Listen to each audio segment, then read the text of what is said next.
오랜만에 다시 찾아뵙습니다. 크리스마스는 잘 보내셨는지요? 영상 업로드가 조금 늦었는데 사실 지난주에 제가 좀 많이 아팠습니다. 누워만 있다가 이제야 정신을 좀 차렸습니다. 조금 늦었지만 세리아 2019-20 시즌 17라운드 리뷰를 시작하겠습니다. 우선 17라운드 첫 번째 경기는 삼프도리아와 유벤투스의 경기였는데요. 유벤투스가 2대1로 이겼습니다. 이 경기에서는 그 누구보다 날강도와 디발라가 정말 돋보였던 한판이었는데요. 두 선수의 골 장면이 그야말로 예술적이었습니다. 우선 디발라의 골 장면인데 발리킥 진짜 미친 거 아닙니까? 거기다 날강도 이 점프력은 어우 진짜 어이가 없을 정도였습니다. 이게 정말 느린 그림으로 보면 더 미쳤습니다. 말 그대로 날아 올라간 수준인데 2.56m를 뛰었다고 하더군요. 그럼 4m 이상의 높이의 공을 뚝배기질했다는 건데 이게 사람인가 싶습니다.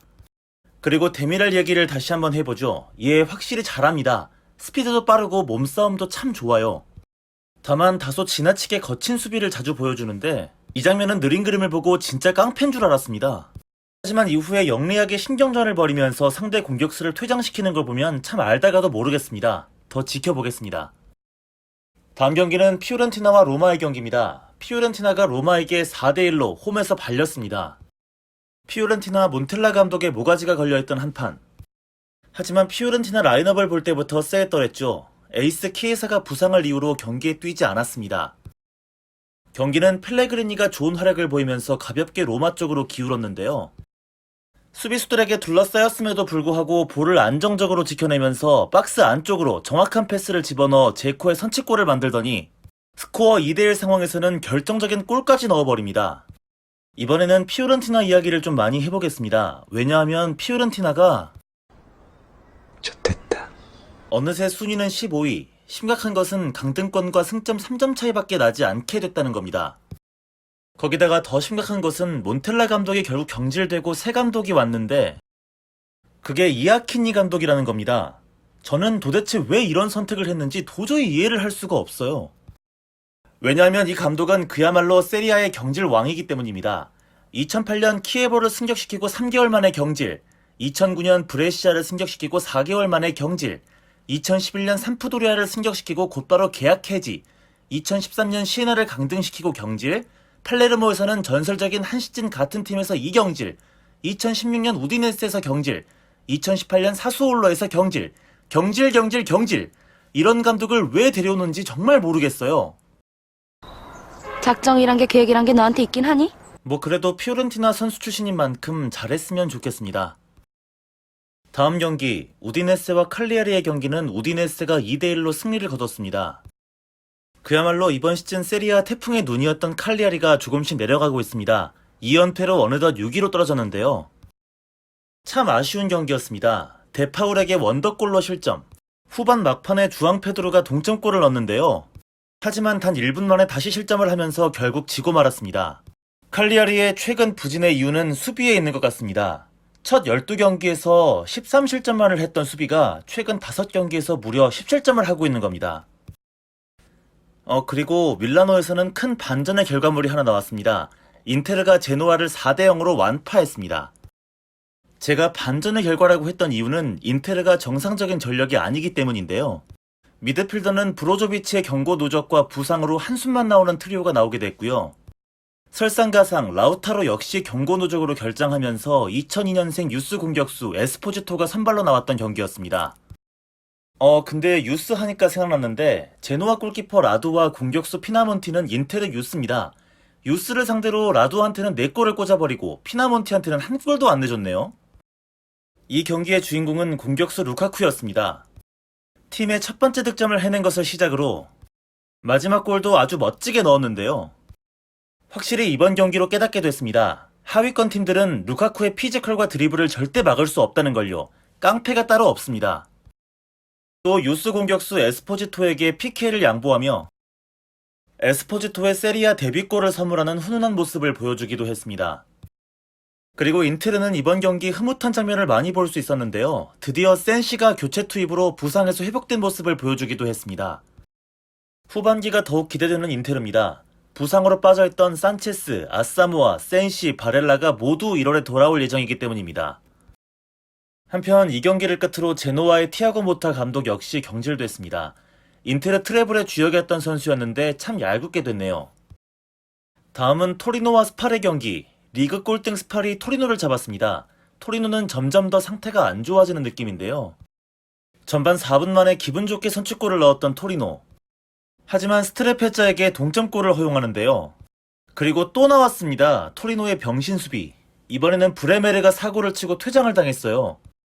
아니 도대체가 제가 이해가 안 돼서 그러는데 뒤에 수비가 없는 것도 아니고 충분히 수비수가 들어와 있는 상황에서 그냥 적당히 붙어주기만 하면 되지. 이 미친 파울은 또 뭡니까? 이렇게 어이없이 퇴장당했습니다.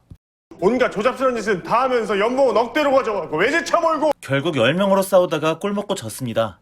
아무래도 경질 다음 타자는 맞자리가 될 것 같아지는 한 판이었습니다. 하지만 토리노보다 몇 배는 임팩트 크게 털린 팀이 있습니다. 바로 밀란인데요. 아탈란타에게 5대0으로 참패를 당했습니다. 뭘 어떻게 설명해야 할지 모르겠습니다. 그냥 아탈란타가 졸라 잘했고 밀란이 졸라 못했어요. 골 장면들을 보시면 아탈란타가 잘 찬 것도 있는데 밀란의 수비가 참 한심하기 그지없습니다. 기록지를 보시면 아탈란타 유효 슈팅 11개, 밀란 1개입니다. 이건 그냥 밀란이 개발린 겁니다. 그리고 진짜 치욕스러운 건데 선수들 평점 매기는 언론들이 아탈란타의 골리니 골키퍼 평점은 아예 주지 않았습니다. 무슨 말이냐면 골키퍼가 풀타임을 뛰었어도 한 게 없었기 때문에 평점을 줄 수가 없었다는 겁니다. 저 축구 보면서 이런 경우는 정말 처음 봤습니다. 갑자기 2연승을 달리며 올라가나 싶었던 밀란은 다시 쭉 내려가며 11위에 위치하게 됐고 아이고 이건 또 왜 내려가고 있어? 위기의 밀란은 드디어 마지막 동아줄이 될 수도 있는 질라탄 영입에 성공했습니다. 저는 개인적으로 질라탄을 좋아하는 한 팬으로서 한번 기대를 해볼 생각입니다. 근데 캐시에는 아탈란타 승리 포스팅에 좋아요를 누르질 않나, 칼라브리아와 레앙은 경기 끝나고 노는 사진을 SNS에 대놓고 올리질 않나, 이 새끼들 단체로 미친 것 같아요. 질라탄이 존나 패고 시작해야 할 것 같습니다. 다음 레체와 볼로냐의 경기는 볼로냐가 3대2로 승리를 거뒀습니다. 확실히 볼로냐는 만만치 않은 전략을 갖춘 팀이라는 걸 많이 느끼고 있습니다. 특히 이번 시즌 공격진을 참 잘 꾸렸는데요. 오르솔리니와 팔라시오, 산소네와 소리아노는 매 경기 정말 좋은 호흡을 보여주고 있습니다.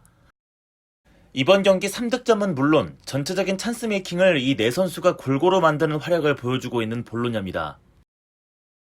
덕분에 꽤 순조로운 전반기를 보낸 볼로냐인데요. 나폴리와 승점 2점 차, 그리고 토리노와 밀란보다 높은 순위에 있다는 것은 시사하는 바가 크다고 저는 생각합니다. 다음 경기, 파르마와 브레시아의 경기는 1대1 무승부로 끝났습니다.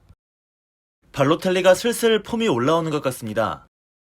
완벽하게 옵사이드를 뚫어내고 골을 만들어냈는데요. 하지만 92분에 동점골을 허용하며 브레시아는 비기고 말았습니다.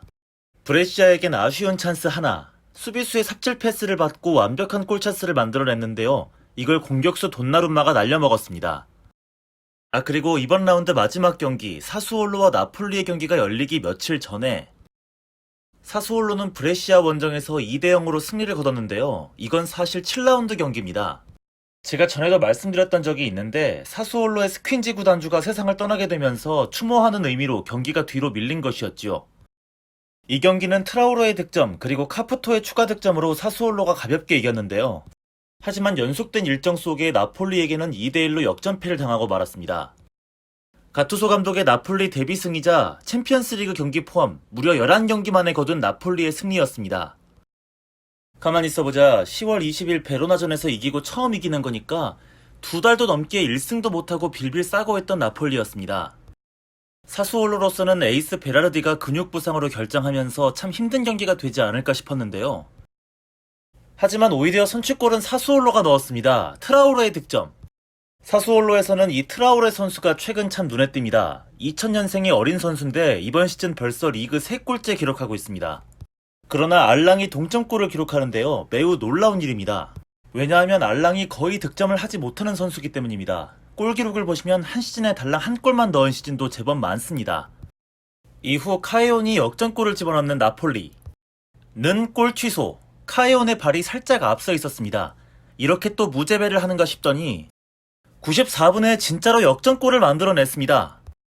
사수올로 오비앙 선수의 자책골이었어요. 운이 좋았지만 나폴리 1승하기 참 더럽게 힘들었습니다. 어쨌든 나폴리는 참 고무적인 것이 안첼로티가 4-4-2 전술을 쓰다가 팀을 말아먹고 쫓겨났는데 가투소가 4-3-3으로 팀 전술을 바꾸면서 경기력이 확 좋아졌다는 겁니다. 그래요. 원래 나폴리는 4-3-3에 알맞은 팀이었잖아요. 괜히 바꾸면 적응이 안 되지요. 캐릭터를 한 번에 바꾸면 그게 더 적응이 안 돼. 그리고 이번 17라운드 라치오와 베로나의 경기는 치러지지 않고 일정이 뒤로 밀렸습니다. 왜냐하면 지난 시즌 리그 우승팀 유벤투스와 코파 이탈리아 우승팀 라치오의 수페르코파 경기가 치러졌기 때문입니다. 저는 사실 굉장히 재밌는 경기가 될 거라 생각하고 두근두근 거리면서 경기를 기다렸는데요. 막상 경기를 보면서 굉장히 실망했습니다. 너무 라치오가 일방적으로 몰아붙인 경기였거든요. 특히 라치오의 두 윙백이 전혀 제어가 안 됐는데 라짜리와 룰리치가 두 골을 만들어냈습니다. 날강두가 클래스를 한번 보여주기는 했는데 카탈드가 프리킥으로 확인 사살. 라치오가 3대1로 승리하면서 수페르코파 이탈리아 우승을 차지했습니다. 끝으로 요즘 라치오 공격력 미쳤던데 리그에서 인테르 만나면 좀 살살해줬으면 참 좋겠습니다. 조금 늦었지만 17라운드 리뷰 영상은 여기까지입니다. 여러분 해피 뉴 이어!